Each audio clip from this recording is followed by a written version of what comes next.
Now, look at it this way. See the whole vast world as infinite states. All states. If they're all states, and you are an immortal being, you're not a state, you are immortal. You enter a state, and the state becomes alive.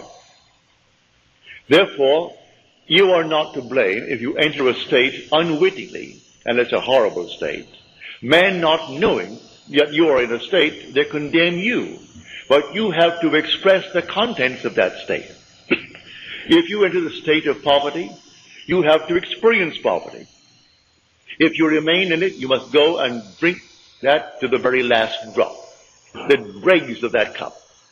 If you go into any state and remain in that state, you're going to drink it to the very last drop.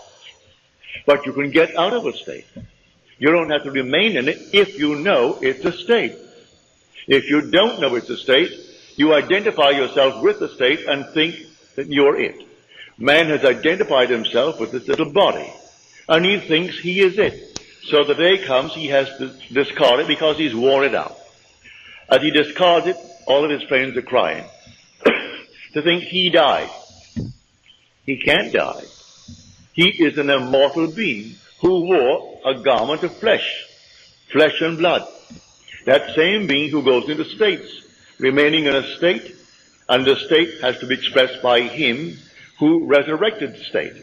For I am the resurrection and the life of that state. Now, you can change an individual with or without his consent if you so desire. Here is the story of a friend of mine. I persuaded him to give up his job here. I knew he was a single man, and he would like to do what I am doing. So I said, San Francisco is wide open. I only go there once a year for 4 weeks at a time. Now I have reduced it to 2 weeks at a time. But I used to go, in the early years, 4 weeks. I said, they need someone badly who knows this law. You can't teach the promise because you do not know it. You can tell it, but from hearsay, because you have not experienced the promise. But you do know the law. And you are presentable, you are a gentleman, you go up there, I will not give you any money. But I will give you my mailing list of 500. It's a live list. And you send out my list. When I go, I will tell them that I allowed you to have my list. And I will get behind you in that manner, but not in any other way. You've got to go on faith. Well, he quit his job here. He had seniority of 8 years in the place that he worked. He goes up to San Francisco, and he made arrangements to open. He had a little dog, lovely little dog, and he was walking this dog one afternoon before he opened. And a man came over and greeted him and said, what a nice little dog you have. And then after the usual greetings, he said, can you help me out? I haven't eaten today. I'm out of work. And my friend said, no, I have no money, but I will do what I can, but I can't give you any money. The man couldn't quite understand that. You can't give me money. What else could you do? My friend did not move one step after he said no to the request. The man went on. He remained there until he imagined that man in his presence gainfully employed, happy in the job, and standing on his own feet.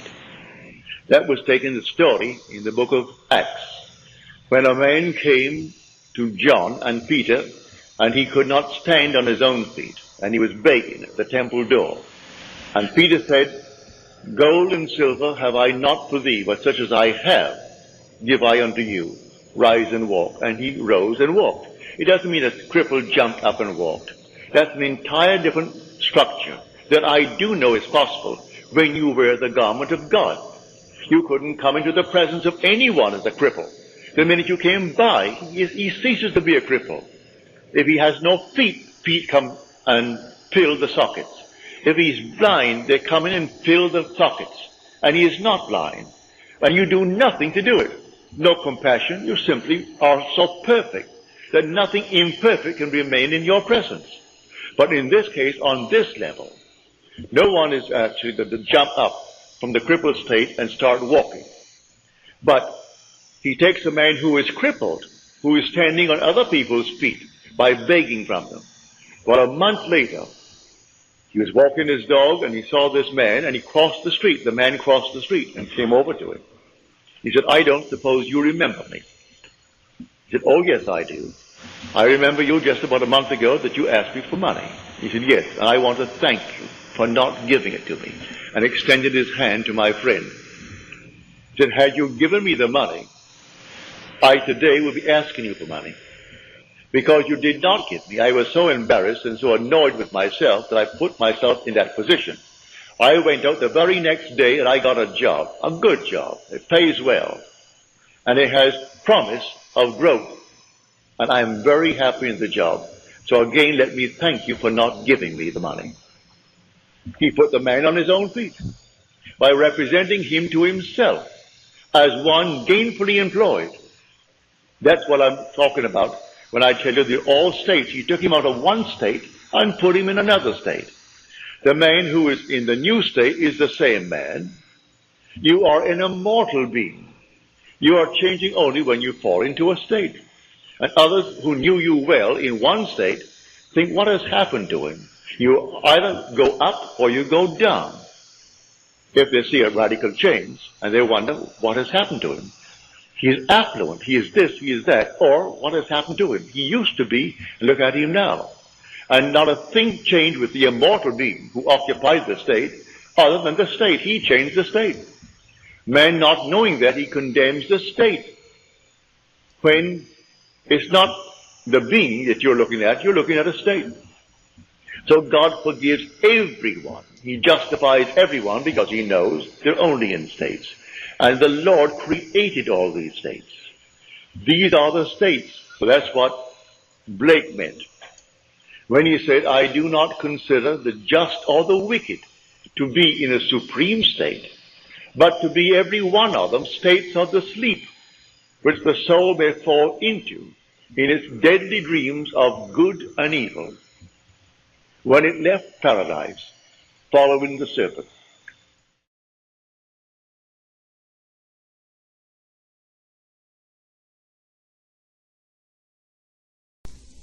Now here is a practical technique. The first thing you do, you must know exactly what you want in this world. When you know exactly what you want, make as lifelike a representation as possible of what you would see and what you would touch and what you would do and physically moving in such a state. For example, suppose I wanted a home, but I had no money, but I still know what I want. I, without taking anything into consideration, I would make as lifelike a representation of the home that I would like, with all the things in it that I would want. And then, this night, as I would go to bed, I would, in a state, a drowsy, sleepy state, the state that borders upon sleep, I would imagine that I am actually in such a house, that were I to step off the bed, I would step upon the floor of that house. Were I to leave this room, I would enter the room that is adjacent to my imagined room in that house. And while I am touching the furniture and feeling it to be solidly real, and while I am moving from one room to the other in my imaginary house, I would go sound asleep in that state. And I know that in a way I could not consciously devise, I would realize my house. I have seen it work time and time again. If I wanted promotion in my business, I would ask myself what additional responsibilities would be mine were I to be given this great promotion. What would I do? What would I say? What would I see? How would I act? And then in my imagination, I would begin to see and touch and do and act as I would outwardly see and touch and act were I in that position. If I now desired the mate of my life, were I now in search of some wonderful girl or some wonderful man, what would I actually find myself doing that would imply that I have found my state? For instance, suppose now I was a lady. One thing I would definitely do, I would wear a wedding ring. I would take my imaginary hands and I would feel the ring that I would imagine to be there.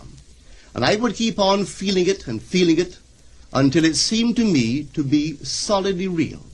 I would give it all the sensory vividness I am capable of giving anything.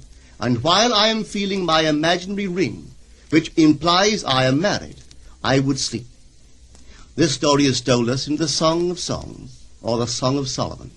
It is said, "At night on my bed, I sought him whom my soul loveth. I found him whom my soul loveth, and I would not let him go, until I brought him into my mother's house, right into the chamber of her that conceived me." If I would take that beautiful poem and put it into modern English, into practical language, it would be this: while sitting in my chair, I would feel myself right into the situation of my fulfilled desire. And having felt myself into that state, I would not let it go. I would keep that mood alive, and in that mood I would sleep. That is, taking it right into my mother's chamber, into the chamber of her that conceived me. You know, people are totally unaware of this fantastic power of the imagination. But when man begins to discover this power within him, he never plays the part that he formerly played. He doesn't turn back and become just the reflective life. From here on in, he is the affecter of life. The secret of it is to center your imagination in the feeling of the wish fulfilled and remain therein. For in our capacity to live in the feeling of the wish fulfilled lies our capacity to live the more abundant life. Most of us are afraid to imagine ourselves as important and noble individuals, secure in our contribution to the world, just because at the very moment that we start our assumption, reason and our senses deny the truth of our assumption.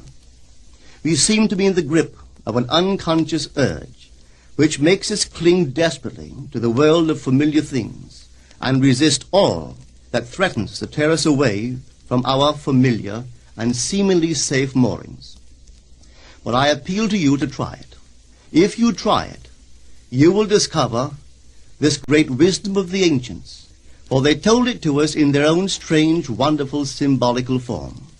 But unfortunately, you and I misinterpreted their stories and took it for history when they intended it as instruction to simply achieve our every objective.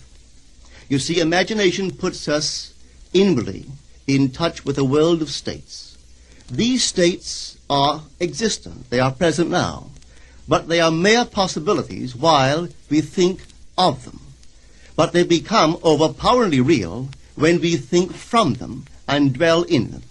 You know, there's a wide difference between thinking of what you want in this world and thinking from what you want. Let me tell you, when I first heard of this strange and wonderful power of the imagination, it was in 1933 in New York City. An old friend of mine taught it to me. He turned to the 14th of John, and this is what he read. "In my Father's house are many mansions. If it were not so, I would have told you. I go to prepare a place for you.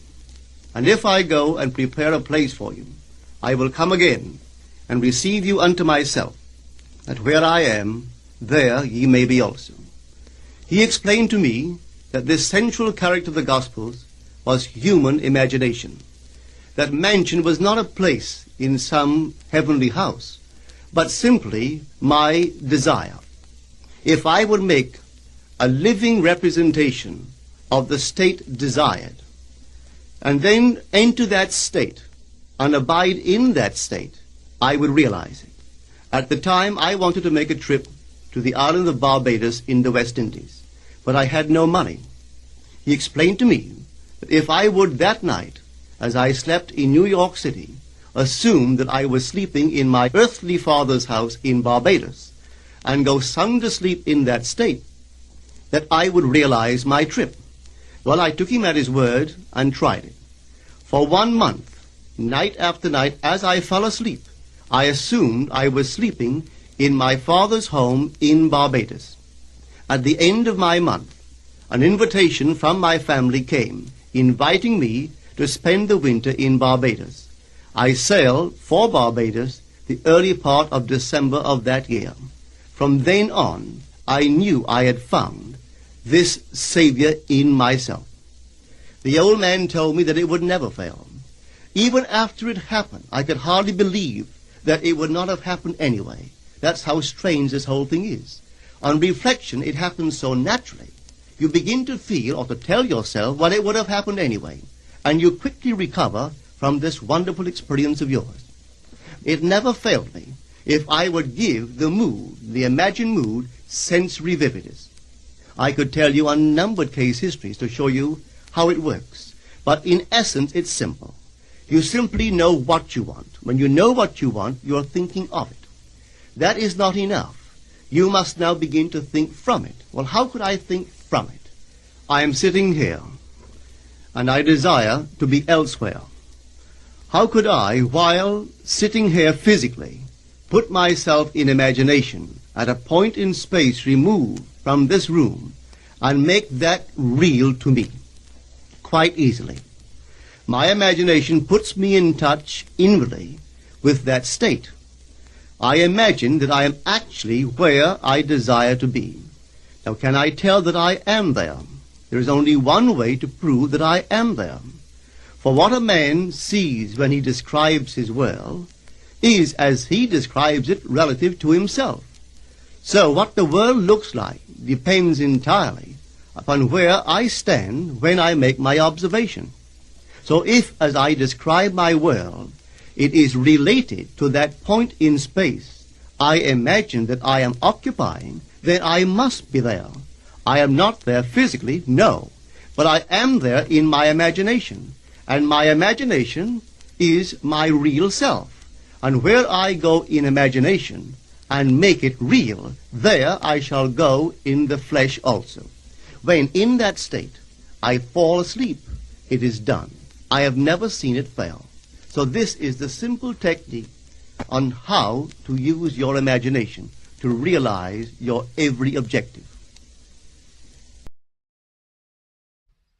I bring before my mind's eye a scene which would imply that I am the one that I want to be, or that my friend or others are as I would like them to be. I try to confine it within the framework of the golden rule, that is, doing unto others what I would love them to do unto me, and not to go outside of that rule. It's such an easy thing to practice. Would I like the good that I ask of them? Yes. Like it for myself? All right, then ask it for them. Bring them before your mind's eye and dare to assume that what you are seeing in your mind's eye is true. Now there is a definite technique to it. A simple technique. If I can share with you what I do, and it works, I bring them into my mind's eye and I work myself up into an emotional state. It's like a peculiar rhythm. I breathe in and breathe out and breathe in and breathe out, and suddenly I reach a certain point, and then one deep inhalation as though I'm setting it up in a time exposure before my own mind. I set it up and all of a sudden I have a deep inhalation and every pore of my being explodes. And then I do nothing beyond that. It's taking that scene and setting it up in a time explosion before the eternal event. And then I explode it and then let life develop it. And life develops it. And then I get the call, or I get the wire, or I get a letter confirming that which I did. And I do nothing to make it so. I simply believe implicitly in Jesus Christ, but I have found him. I have found him as my own wonderful human imagination. I believe that all things are possible to him. He has ways and means that the mortal mind knows not of. So I do not care if I do not see clearly how it could possibly be. It makes no difference to me. I simply bring it to my mind's eye what I want to see it clearly, explode it, and then let it be. Now it could be tomorrow. It could be a month. It could be even years. I am not concerned. I have done it, and that's all that matters as far as I'm concerned. Everything has its own appointed hour. See the vision? That was my vision. The vision has its own appointed hour. It ripens. It will flower. If it be long, wait. It is sure, and it will not be late. A little chicken, 21 days. A man, 9 months. A horse, 12 months. A little lamb, 5 months. And there's a time interval between that impregnation and the actual embodiment of that state. And I do not know the time intervals. I only know that all I do it. And if that time interval is a day, well, it's a day. If it's going to be a month, let it be a month. I do not know the time intervals between my vision of you being the one that you want to be and you becoming that which I have assumed that you are. I do not know the time interval.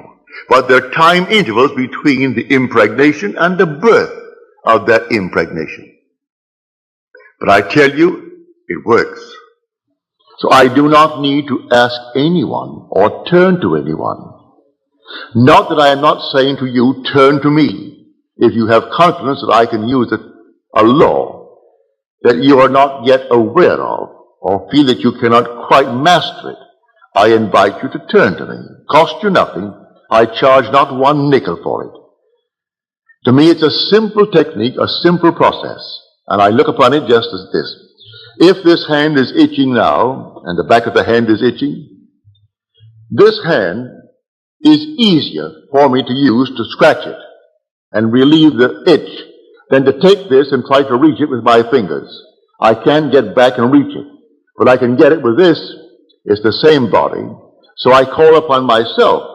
If you cannot yourself, I would say, alleviate the itch may be for money, the itch may be for recognition, the itch may be for something.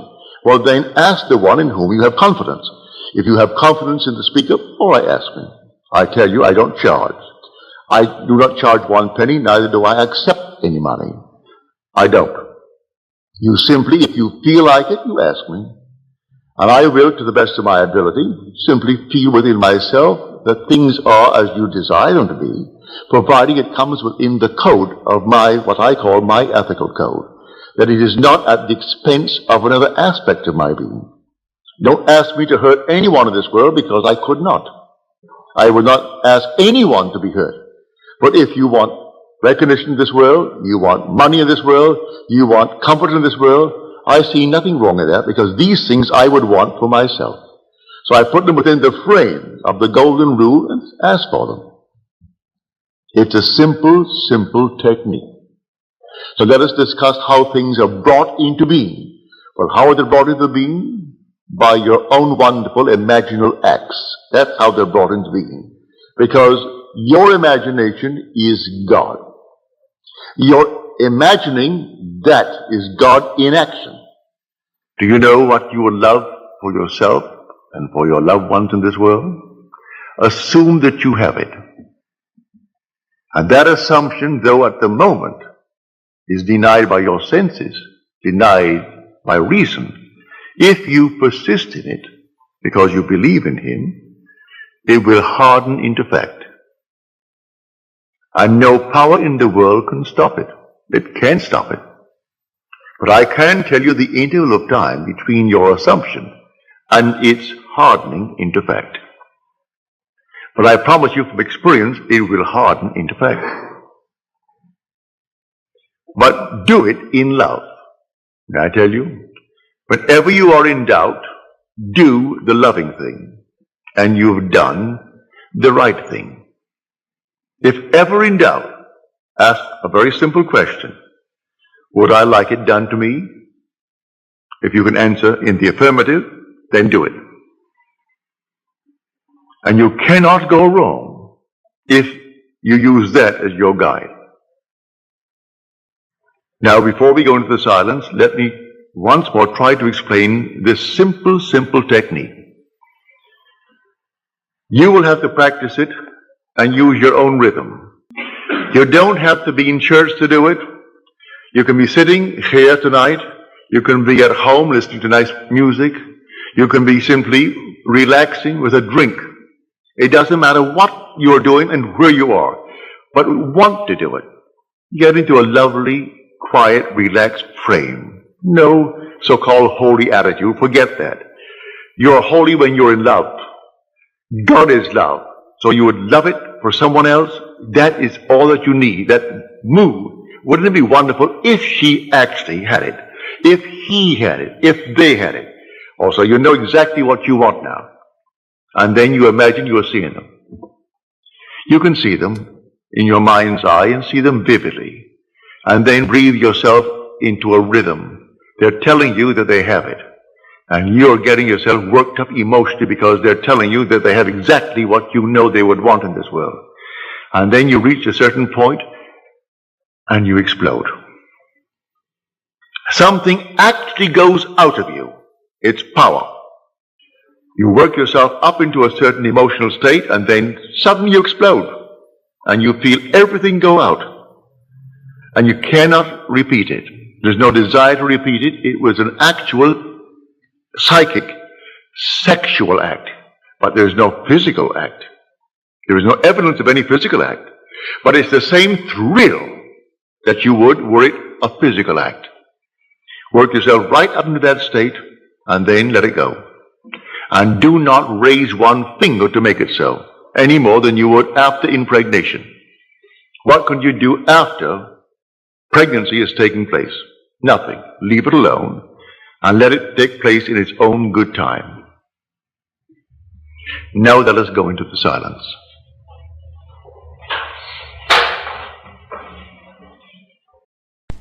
Neville on Christmas. There are two births, one when God assumes your human form, and the other when you assume the divine form as God. The first birth is from below, while the second birth, called Christmas, is from above. Every child born of a woman is God incarnate, or the child could not be aware that he is. His consciousness is God's incarnation. The world, not knowing this, celebrates the wrong event, for Christmas is when man becomes conscious of being God. Christmas marks not the incarnation of God, but the birth of a man as God. From the lecture, Christmas, Man's Birth as God, 1968.